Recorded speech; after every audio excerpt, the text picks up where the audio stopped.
जी, अल्मोड़ा में देखा जा रहा है कि एनएच को लेकर के एक बड़ा मुद्दा सामने आ रहा है कि हर जगह तो बाईपास नज़र आया लेकिन अल्मोड़े को अछूता छोड़ा गया है। इस पर क्या कहना चाहेंगे? देखिए, दुर्भाग्य की बात है। मैं सीधे तौर पर कहना चाहूँगा कि प्रतिनिधित्व का अभाव। ऐतिहासिक नगर अल्मोड़ा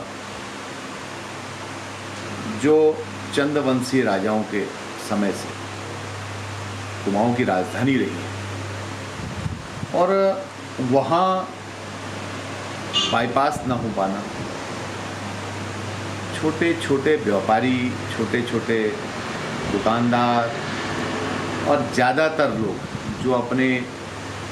30, 35, 40 सालों की नौकरी के बाद एक छोटा सा भवन बनाकर उसमें अपने बच्चे के लिए छोटा सा रोज़गार लेकर बैठे हुए हैं, आज वो सब लोग भवन से भी बेघर हो जाएंगे, रोज़गार से भी महरूम हो जाएंगे। हम लगातार इस बात को लंबे समय से उठा रहे हैं और इस बारे में मैं कहना चाहूँगा कि माननीय होटल परिवहन मंत्री गडकरी साहब से भी कई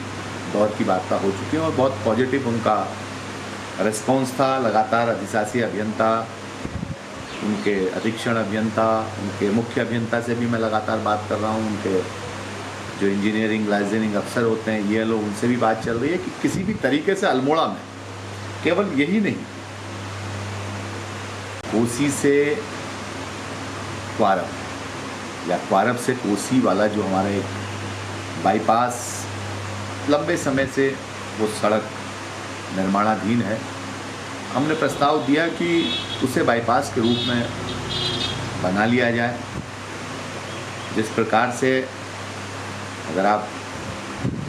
छड़ा से ऊपर यहाँ क्वारब पुल तक देखेंगे तो कई मकान, कई दुकानें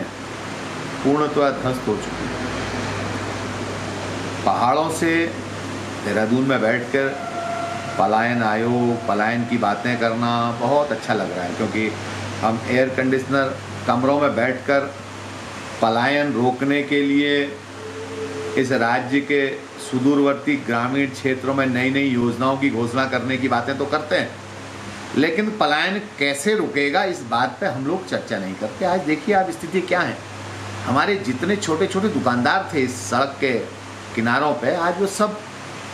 बेरोजगार हो गए हैं, अपना रोजगार खो चुके हैं, अपना भवन खो चुके हैं। तो मेरा ये मानना था कि कम से कम इस अल्मोड़ा की ऐतिहासिकता बरकरार रहे,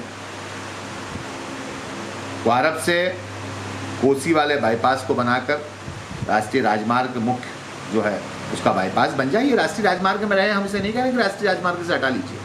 वो मुख्य आपकी बाईपास बन जाए। एक महत्वपूर्ण और भी हमारे शहर में दूसरा भी राष्ट्रीय राजमार्ग है जो पांडेखोला, सीएमओ ऑफिस, धार की तूनी, सैल, एनटीडी, ये सभी जो हमारे छोटे छोटे मोहल्ले, छोटे छोटे गांव ये बसे हुए हैं, ये भी अल्मोड़ा के सब खास परजा या शहरी क्षेत्र के हमारे क्षेत्र हैं और ये भी सब लोग बेघर हो जाएंगे, क्योंकि ऊपरी साइड में जब जेसीबी चलने लगेगी तो कई भवन, कई मकान, कई दुकानें ध्वस्त हो जाएंगी। अब ये समय नहीं है कि भाई अगर पड़ोसी का मकान टूट रहा है तो हम आनंदित हों। आज समय यह है, अगर किसी भी हमारे एक व्यक्ति का कोई नुकसान हो रहा है तो हम सबको लामबंद होना चाहिए। मैं अपने प्रतिनिधित्व से, सभी से जो जनप्रतिनिधि हैं उनसे भी कहना चाहता हूँ, अब ये कुंभकर्णी नींद से उनको जागना चाहिए और त्वरित तौर पर इस बाईपास की बात करते हुए यहाँ का बाईपास भी, क्योंकि 2 बाईपास अल्मोड़ा में, ये विभाग की जिम्मेदारी है, या बाईपास बनाएं या कुछ और व्यवस्था दें, लेकिन कोई मकान, कोई दुकान यहाँ की ध्वस्त ना हो, किसी को भी अपने रोजगार से हाथ ना धोना पड़े, किसी को भी अपने भवन से हाथ ना धोना पड़े। ये सब हम सब जितने सामाजिक राजनीतिक संगठन के लोग हैं, आज दलगत राजनीति से ऊपर उठकर क्षेत्र के बारे में, अपने क्षेत्रीय लोगों के बारे में सोचने का काम करना होगा, नहीं तो मुझे लगता है कि अब फिर अल्मोड़ा की स्थितियाँ और ख़राब हो जाएंगी। एनएच की अब स्वास्थ्य सेवाओं को लेकर के बात है कि अल्मोड़े में सफ़ेद हाथी तो बहुत नज़र आ रहे हैं और मेडिकल कॉलेज में अगर हम देखें कि करोड़ों की संपत्ति खरीदी गई है, कई सारे इंस्ट्रूमेंट ऐसे खरीदे गए हैं जो आज तक लगे ही नहीं और रखे रखे सड़ गए, तो इस पे क्या कहना चाहेंगे? देखिए,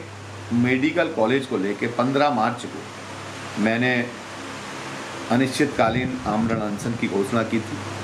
और मैं जब अपने दल बल के साथ वहाँ पहुँचा तो मेडिकल कॉलेज प्रशासन के हाथ पांव फूल गए।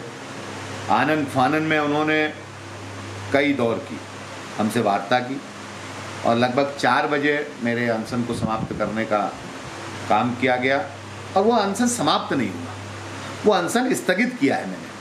मैंने 1 मई तक का उनको समय दिया है। जैसे आपका कहना है कि करोड़ों रुपए की हमारी मशीन आई है, वो अभी तक इंस्टॉल नहीं हो पाई है। हमने कहा था ICU, NICU, हमारे ऑपरेशन थिएटर, हमारा ब्लड बैंक, हमारी वहाँ की स्थितियाँ, जो परेशानियाँ लोगों को, ऑक्सीजन प्लांट, ये सब चीज़ें, ये बेसिक चीज़ें हमारी जो हैं, उन सब 10 बिंदुओं पे हमारी उनसे लिखित उन्होंने हमको आश्वासन दिया है, और उस आश्वासन के तहत हमारा धरना प्रदर्शन आमरण अनशन स्थगित हुआ है। 1 मई तक यदि वो सभी चीज़ें पूर्ण नहीं हो जाती हैं तो हमारा आमरण अनशन पुनः प्रारंभ होगा। मैंने मंगलवार को, अभी आज मैंने कुछ अधिकारियों को निर्माण निगम के, क्योंकि कार्यदायी संस्था है, और स्वास्थ्य विभाग से जो हमारे मेडिकल कॉलेज के प्रतिनिधि हैं उनको भी यहाँ आमंत्रित किया था, और उनसे हमने ये कहा है कि हम मंगलवार को जो जो काम हो गए हैं उसे आपके साथ देखेंगे, क्या स्थितियां हैं, क्या आपने किया, किस आश्वासन के तहत जो आपने मुझे आश्वासन दिया है उस पर आपने कितना काम किया है। और स्वास्थ्य हमारी मूलभूत समस्या है, उस समस्या के समाधान के लिए हम सब मिलकर, मैंने जो आमरण अनशन भी किया था तो वो उसमें तब भी कहा था कि ये दलगत राजनीति से ऊपर उठकर हमें अपने लोगों की समस्याओं के बारे में सोचना होगा। हम राजनीति करते समय तो अलग अलग दल के हो सकते हैं, लेकिन जब हम सामाजिक बातें करते हैं तो सब लोगों को अपने समाज के, अपने लोगों के बारे में बात करनी चाहिए, और छोटी छोटी व्यक्तिगत समस्याओं को, क्योंकि हम अल्मोड़ा में आज भी मैं देख रहा हूं कि हम अपनी व्यक्तिगत समस्याओं से ही जूझ रहे हैं। हम एक दूसरे के वो जो डिब्बे में रखे हुए 3-4 केकड़े हैं, उसी केकड़े की तहत एक दूसरे की टांगों को खींचने का काम कर रहे हैं। इससे अल्मोड़ा या यहाँ का क्षेत्र या ऐतिहासिक नगर, सांस्कृतिक नगर आगे नहीं बढ़ेगा। हमें मिलजुल कर इस अल्मोड़ा की पूर्ण रूप से, चाहे शिक्षा के क्षेत्र में हो, सड़कों के क्षेत्र में हो, स्वास्थ्य के क्षेत्र में हो, पेयजल के क्षेत्र में हो, सीवर के क्षेत्र में हो, ये सभी चीज़ें जो मूलभूत चीज़ें हैं, इसके बारे में गंभीरता से विचार करना होगा, और अपने गिरेबान में भी झांकना होगा। ये नैतिक दायित्व है हम सबका, जो अपने को राजनीतिक सामाजिक संगठन के लोग कहते हैं, ये हमारी नैतिक दायित्व है, नैतिक जिम्मेदारी है कि हम अपने लोगों को परेशान ना होने दें। अगर जिस दिन राष्ट्रीय राजमार्ग का बुलडोजर चलेगा तो वो ये नहीं देखेगा ये किसका मकान है, ये कांग्रेस वाले का है, बीजेपी वाले का है, सपा का, बसपा का नहीं देखेगा। वो अल्मोड़े के उस स्थानीय नागरिक का मकान टूटेगा, जो बेचारा अपने पूर्ण रूप से जीवन काल में जो उसने कमाई की है वो पूर्ण रूप से ध्वस्त हो जाएगी। तो आज इस जनप्रतिनिधियों को भी इस बारे में सोचना होगा, और अपने कुंभकर्णी नींद से जागकर अपने क्षेत्र की जनता की समस्या के लिए आगे आना होगा।